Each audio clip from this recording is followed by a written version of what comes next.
No matter what it was keeping my mind from finding a calm state of ease, I would always find comfort sitting near the large statue in the park at the center of town. I'm not sure what it was about the statue that relaxed me. It was of an angel, but I was neither religious nor did I have any interest in such deities.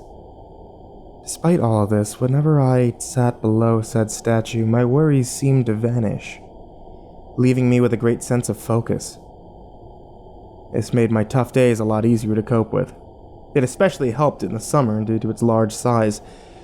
It was maybe 30 feet tall or so, leaving me with quite a lot of shade when I came to the park for my daily fix of contentment. The statue's size and age caused many to see it as a hazard, notably during storms and windy days. If bombarded with enough force from Mother Nature, it could potentially fall over, maybe onto a passerby or a nearby house. I didn't care. As long as it continued to provide me with its remarkable sense of well-being, I would continue to venture to it, each and every day. Without the statue in the park, I'd be lost. My days would be unbearable and impossible to get through. I needed this statue. I didn't know why, but I did. There was just something about it. I could have gone my entire life without knowing just what that something was, and I probably would have been fine. Just fine. This, however, was not the case. That something that resonated from the statue and called out to me personally would soon reveal itself and divulge its mysterious ways. It was a day like any other for the most part. I walked to the nearby coffee shop and ordered my usual breakfast item, accompanied by the largest sized cup they had, filled with Colombia's finest. After thanking the barista, I headed to the park to enjoy my breakfast, my usual routine. The statue was beckoning me to come to it, and I was more than happy to heed its call. With every step towards the park, I became calmer, knowing that I was a little bit closer to the ultimate comfort. A thought did cross my mind, however, one that crossed my mind more than I would have liked to admit. Why did I find such a sense of inner peace near this inanimate object? What gave the statue its reassuring properties? Or worse, what if it had no special effects and I was just suffering from some sort of mental condition, making me irrationally dependent on it? I quickly discarded these thoughts, knowing that overthinking would just make me more anxious. Besides, peace of mind was just around the corner. Or so I thought. I just couldn't believe it. As the park came into view, I had to rub my eyes just to make sure I wasn't seeing things. The statue was nowhere to be seen. My legs began moving faster and faster, closing the gap between the park and me. My anxiety levels were now at an all-time high. What could have possibly happened? Before I could continue to silently analyze the situation, I had arrived at the now statueless park. All I could see in my field of vision was caution tape, construction workers, and multiple dump trucks. Without a moment of hesitation, I rushed over to one of the workers and asked what was going on. The whole thing collapsed, pal. Right into the church, too. Ironic, huh? At least it's not Sunday. No one was inside but the pastor and a couple others, and they weren't hurt. Another worker chimed in. I'm just glad the damn thing's gone. What an eyesore. Ignoring his comment, I looked up at the church behind where the statue once stood and noticed the gaping hole in the side of the building. I suppose the townsfolk were right in being paranoid about its height and stability. I guess this day was bound to happen eventually. Any normal person wouldn't feel lost over the current state of affairs except for maybe the pastor and the churchgoers. But I was no normal person. I irrationally sought after a sense of serenity from a large, inert object in the town park. Maybe it was now time to seek help, whatever it was that made me cling to this lifeless obelisk day in and day out. As I watched the construction team clean up the mess that Mother Nature had made for them, my eyes slowly started scanning downwards. I looked at the base where the statue had stood for many years. I expected to see flat concrete and nothing more, but at the statue's base was a cavity. I walked a little closer and looked down. It wasn't just an empty chasm. There was a spiral staircase that looked to be made of brass, descending into the void. What? Why was this here? Don't get too close, the construction worker I had spoken with earlier pulled me back a little. What is that? I asked in confusion. We're not sure yet. It probably has something to do with the old catacombs underneath the town. The staircase almost made sense in a way. It is well known that our town is heavily Christian in older times, and that we used catacombs to bury our dead. The angelic statue was built in 1840, right around the time that we upgraded to using cemeteries. The statue seemed to serve a second purpose in the respect, sealing away our town's past. It's funny. It was almost as if the statue was trying to unearth the catacombs, while simultaneously destroying the church that we use today. Out with the old, and then with the old. What's funnier is that I was actually considering that to be a possibility. And by funnier, I mean downright pathetic. I left the wreckage feeling just as down as when I had arrived, having lost my appetite. I threw my breakfast into one of the dump trucks on my way out. The rest of my day dragged on just as much as I thought it would. I ached and moaned while at work, and I barely got anything done. I felt sore, dissatisfied, and without energy. It was weird. But I was quite clearly suffering from withdrawals. Was that even possible? I mean, it's a statue, for crying out loud. It was just a place where I went to unwind sometimes, nothing more. I could choose a different spot and be just as happy there. I could lie to myself all I wanted to, but the statue in the park was in fact my drug of choice, and without it I was run down and void of liveliness. I was a walking corpse. After a seemingly endless day at work, I left.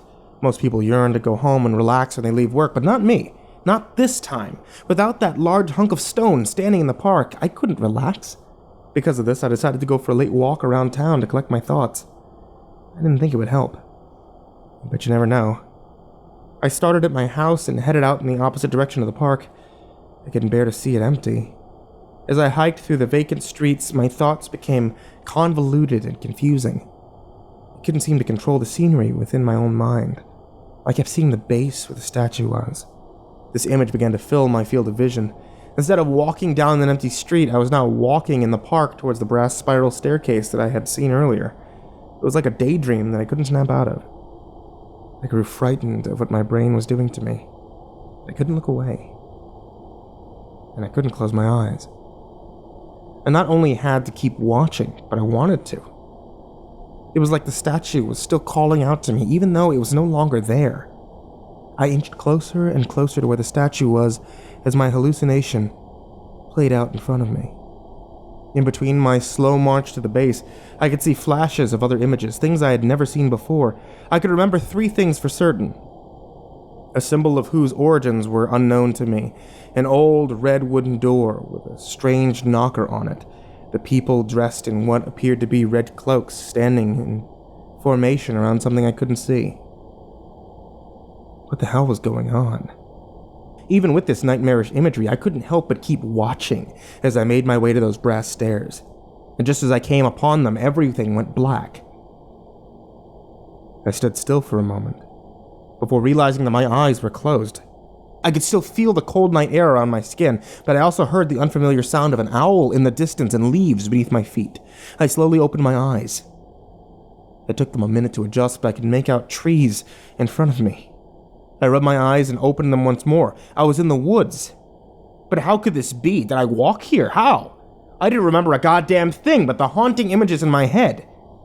Now I'm here. Why? I decided to calm down and address the situation logically. I looked around me for a clue as to where I was. All I could see were trees for miles in every direction. I had no idea to where I might be. I grabbed my phone that was to my delight still in my pocket and looked at it. It was off. I tried turning it on, but it seemed as though the battery had died. I looked up at the night sky to see a moon, very large in size, staring back at me. I didn't remember seeing the moon before. How long had I been walking? I was just beginning to question my sanity for the second time today. Or was it tomorrow, at this point? When another mental illusion presented itself to me. And this time it was different. I could see the woods around me from the same vantage point where I was standing just a moment ago. Everything was the same except it was daylight. The daylight that I was seeing, however, seemed artificial. I didn't know how to explain it, but it just looked imaginarily vibrant. I suppose it wasn't real, anyhow. if this was all playing out inside my head, but even in my dreams, daylight looked normal. A dog came out from behind one of the trees and stared at me. Actually, no, it wasn't a dog, it was a wolf. A wolf with a striking red coat of fur and a white underside. Now, this is remarkable. I've never seen a wolf before, let alone a red one. I didn't think they even lived around these parts, and then again, this was just a daydream, right? I grew worried about my mental stability again, but like before, I couldn't look away. I stared into the wolf's eyes. It stood silent, staring back at me. After a brief moment, the wolf turned and started heading deeper into the woods. As the scene played out, I followed. As I moved, my motions became more and more gradual, and the same flashes from before came back. I could see the symbol, the door, the red-cloaked people. I tried to ignore them and focus on the wolf, but they became visibly louder. I could feel my psyche being cracked. I began to panic.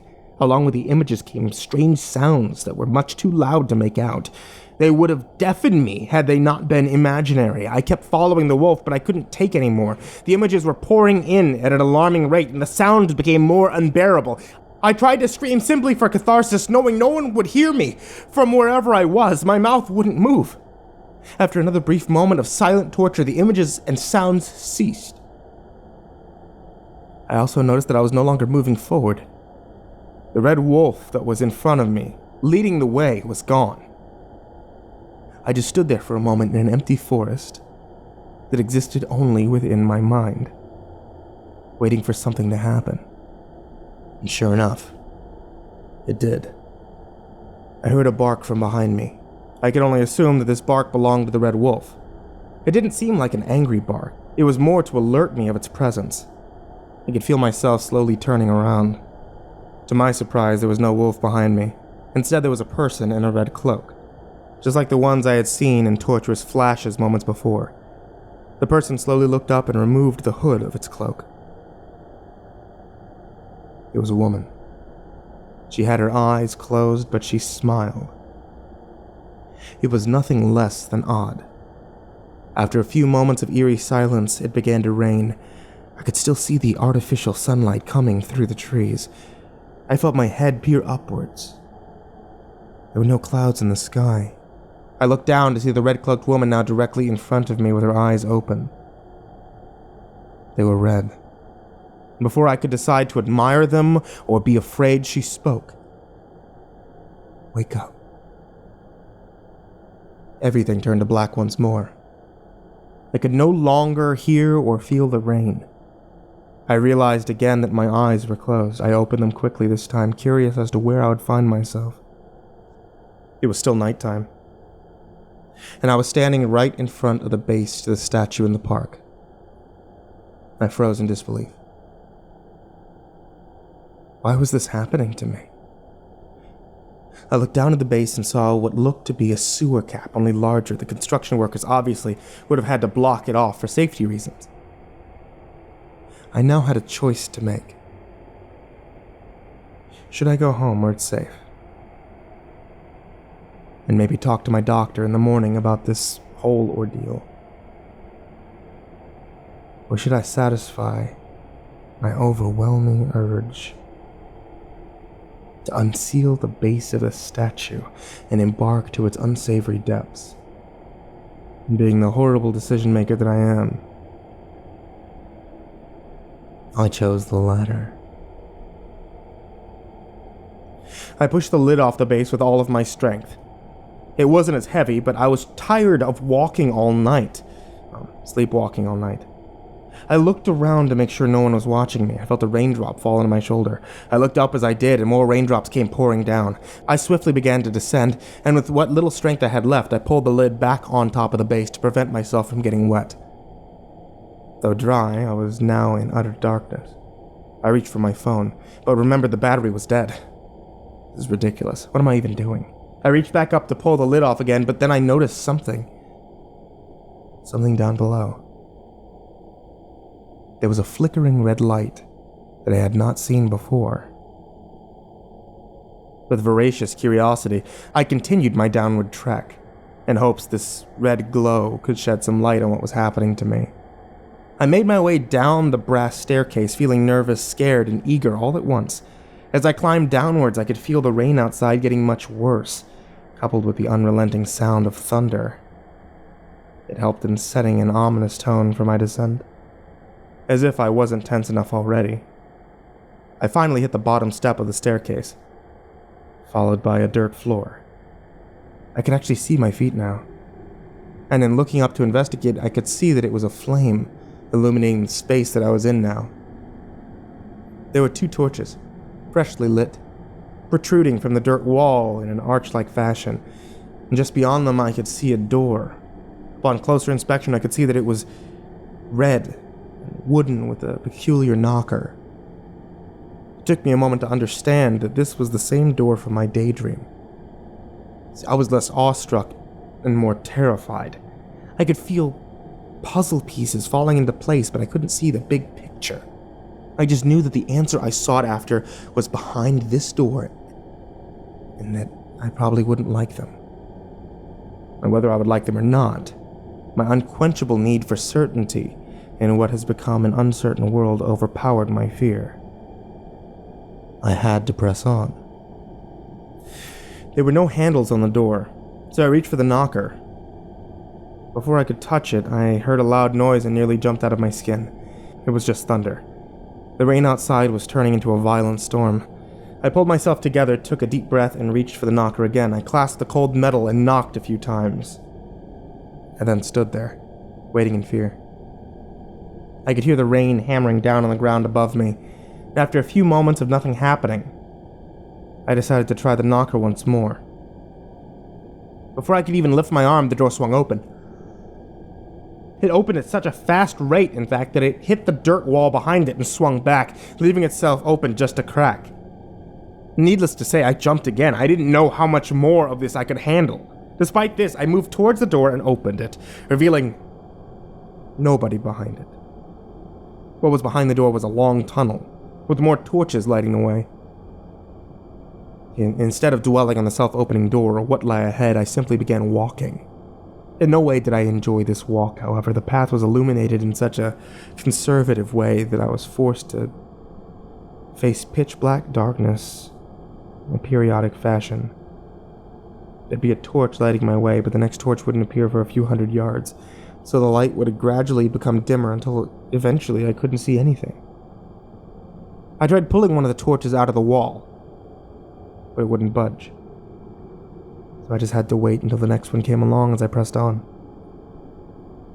It made me uneasy, but there was no turning back now. If I had to guess, I would say that it took me roughly 40 minutes to get through the tunnel. At its end was another door. Now, this one was normal. It was brown, knockerless, and it had a handle. Normal, I should say, for whatever time period it was built in. I reached for the handle and opened it slowly, expecting something to jump out at me. I put myself into a fighting stance. As it became fully ajar, I noticed that there was nothing behind it. There was just another tunnel. This one was different, however. I could see down its long depths. There didn't seem to be any torches to guide me. I tried one more time to pull one of the torches from the dirt wall, but to no avail. I looked behind me and figured that I might have just enough time to make it back to the surface before the flames went out. This also brought to my attention another thought. Whoever had recently lit the torches could be in the dark tunnel ahead. Even with the odds stacked against me, I couldn't help but to progress towards my mission for answers. I took a deep breath and began walking into the shadows. As I marched through the tunnel with only fear and blindness by my side, it became quickly apparent how difficult it would be to make it all the way through. The walls became narrower the further I got, and it was very easy to get disoriented because of this. I ended up bumping into the walls and tripping over my own foot. After getting up, I didn't know which way was which anymore. I took an educated guess and kept going. To my delight, I came upon what I felt to be another door, but upon opening it, I realized that I was right back where I started. Feeling defeated, I decided that the only way to know which way was forward was to keep my hands on the walls as the tunnel became narrower. It would keep me going in the right direction and keep me from falling over again. The downside was that I didn't know what was on the walls. There could be spiders, bats, or other unpleasant creatures lurking down here. Those wouldn't normally scare me in the world above, but down here, I was at a disadvantage. I was in complete blackness, and any sudden movement or noise would send me into a panic. I could easily get disoriented again, or I could get hurt. With this in mind, I inched my way down the tunnel much slower than I had in previous ones. I knew it would take a while, but I was better safe than sorry. I walked for what must have been an hour or more. My legs were beginning to give out, my mind was weary with fatigue. I kept moving when I felt something hard touch the top of my head. I pressed one of my hands up against it. It was the roof of the tunnel closing in on me. I now had to duck to continue. As I kept walking in a crouched position, the roof became lower and lower, just as the walls before it had become more narrow. And before I knew it, I was crawling on my hands and knees. Halfway through what was now a crawl space, I yelled something inaudible and jumped, hitting my head on the dirt roof as I did. I heard the sounds of squealing behind me. The fur I had felt was just that of a few rats, running past me as I entered their home. I chuckled to myself, but then felt the nauseating pain in my head, throbbing relentlessly. I must have hit my head hard enough to garner a slight concussion. Luckily, the crawl space was coming to an end, as I could see a red glow off in the distance. I just hoped it wasn't the after effects of the concussion making me see things. I kept crawling until I reached the literal light at the end of the tunnel. I squeezed out of the exit and stood up in what appeared to be a small room with a single torch lighting up yet another door. Now, this door was different from the other two, as it had no visible means of entering, no handle, knocker, etc. It also had on it the symbol that I had seen, or imagined, earlier. The door looked to be made of brass, like the stairs that led me down here, and the symbol was crudely painted on it in some dark red substance. Before I could examine it any further, a wave of vertigo came over me. My legs began to give way. It really did hit my head hard in that crawl space. And that, coupled with the overtiredness, caused me to faint soon after standing upright. With my head against the cold dirt floor, I began to drift away. Before my eyes completely shut, I noticed the door begin to open. And I couldn't tell if it was really opening, or if I was just seeing things. A split second later, I passed out. While in my concussion-induced state, I dreamt. Everything was black at first, but imagery soon presented itself to me. I was sitting at the park just like I used to before the statue had fallen. I turned to my right just to be certain, and sure enough, it was there. The tall, angelic statue in all of its former glory. I was speechless, even if it was just a dream. I looked forward and viewed the pseudo-world around me. Everything appeared normal, but off in the distance I could see an unsettling fog approaching. I looked down and noticed the usual newspaper in my hand. The headline on the front page simply said, "Look behind you." I did as the paper asked. I peered around my shoulders slowly. I saw nothing at first, but I kept looking. I noticed something in the wooded area behind the church. It was the red wolf from before. It did nothing but stare at me ominously. I turned back and read the newspaper once more. This time it said, "Don't be alarmed." I looked up from the paper and saw the red-cloaked people once again. They were walking towards me, in the outskirts of the park, bringing the fog with them. I was frightened, but I had nowhere to run to. I looked back at the woods behind the church, but the wolf was gone. Turning back, I could see the red cloaks getting closer, as well as the unnerving mist. Just then I heard a bark. I looked over, and there to the right of me was the red wolf, staring ahead with much focus. I almost jumped, but instead looked down at the newspaper. The headline now read, "I will help you." In a weird way, I now felt safe. I'm not sure what I was being protected from, whether it be the red-cloaked people or the fog or both, but I felt safe nonetheless. The wolf then turned to me and stared. I took this as my cue to read the paper again, and now read, "Put them on." Put them on? Put what on? The wolf looked down, and I followed its lead. Sitting to the right of me on the bench was a pair of gold-rimmed glasses. I grabbed them and hesitantly put them up to my face, examining them as I did. As the red cloaks came closer, I put them on. The scenery around me changed drastically. The fog and red-cloaked people were now gone. I wouldn't say gone, really. It was more like I was looking past them. The world around me was now filled with a vibrant luster. I could see sunlight shining upon the earth in a way that I cannot describe. To my surprise, I could still see the red wolf. It was sitting at the center of the park, looking at me as it usually did. I looked at the newspaper in my hand, but it was blank. The wolf then looked over towards the statue. I walked over to it and looked as well. The wolf scurried past my legs and started scratching frantically at the base of the statue where the commemorative plaque was, showing the year that the statue was built. The wolf started making noises too, much like a dog scratching at the door would, trying to get out. It was then that a gust of wind blew by and my glasses fell off. The wolf was now gone. I looked back to see the red-cloaked people and fog surrounding me. They were only a few yards away at this point and still closing in.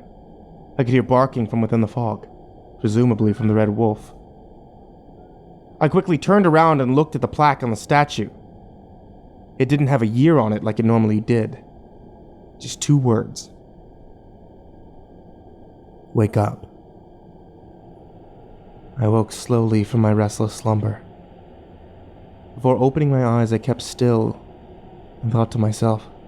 I could feel what seemed to be a makeshift bed underneath me, and I could hear movement close by. Where was I exactly? Had I been rescued from the underground abyss I stumbled into, or better yet, was it all a dream? Without even opening my eyes, I knew both of these ideas to be false. No one knew where I was, nor was I likely to be rescued from way down here during a thunderstorm. I also knew what my bed felt like at home and how I lived by myself. The movement nearby was clearly that of a human.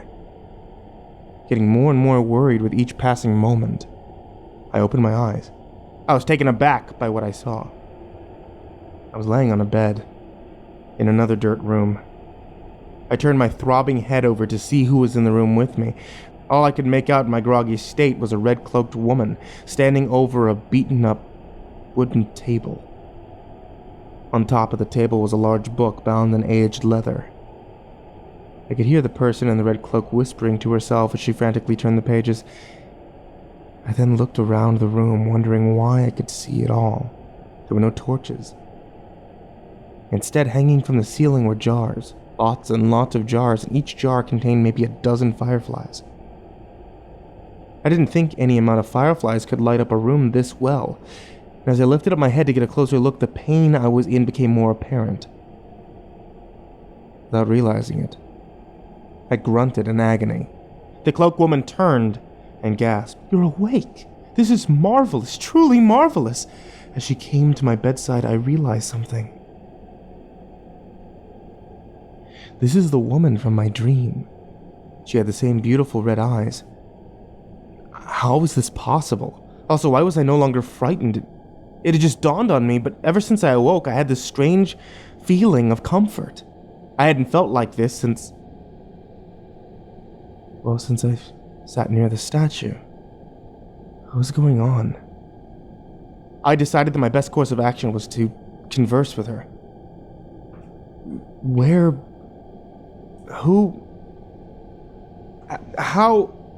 What's going on? I couldn't seem to construct a coherent question. My head was still in a great deal of pain. It's okay. I'll tell you everything, but first you need to rest. She put one hand on my chest and the other beneath my head and started to lie me down as if to put a child to sleep. I willingly obliged. Before I closed my eyes, the red-eyed woman noticed me looking at the jars hanging from the ceiling. Fascinating, aren't they? It's a rare breed of firefly that you can only find down here. Well, we crossbred many varieties until we achieved the brightest result. I fell asleep as she spoke. Before doing so, I couldn't help but wonder, who's we?